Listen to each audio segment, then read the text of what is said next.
Dobar dan, nalazimo se na moderno uređenom terenu iza Kineziološkog fakulteta za australski nogomet. Kao što vidite, igra se ondje. S nama je gospodin Čoto.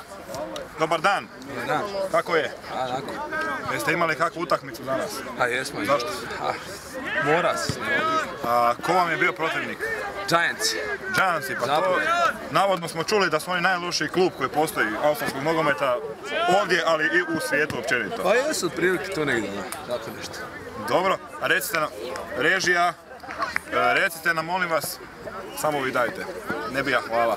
Recite nama molim vas hvala lijepo, kako je završila utakmica dok ja? Izgubili smo za 5 bodova. Kako je to moguće? Jevi ga, kako je moguće, desi se. Falili smo zadnje 2-3 prilike u zadnjih minuti i to je to. Ko je to falio? A vi ste falili? I onaj Čelavi.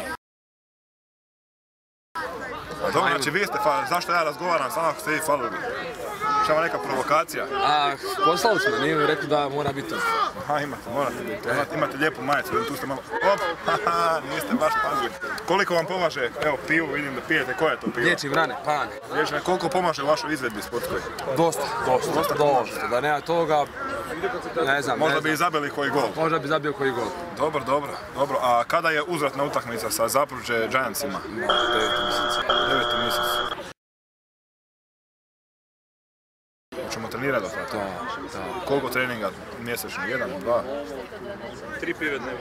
3 pive dnevno, 4 puta tjedno trening. Tako neka mjera otprilike. Da bude više treninga nego piva. To je sasvim u redu. Evo, to je bio gospodin Čoto, osnivač Zagreb Hawksa. On je postavio temelje ovog kluba koji je nesretno izgubio sudačkom odlukom u zadnjim sekundama. Sudačkom odlukom, da. Sudačkom odlukom, pa nisu sami izgubili.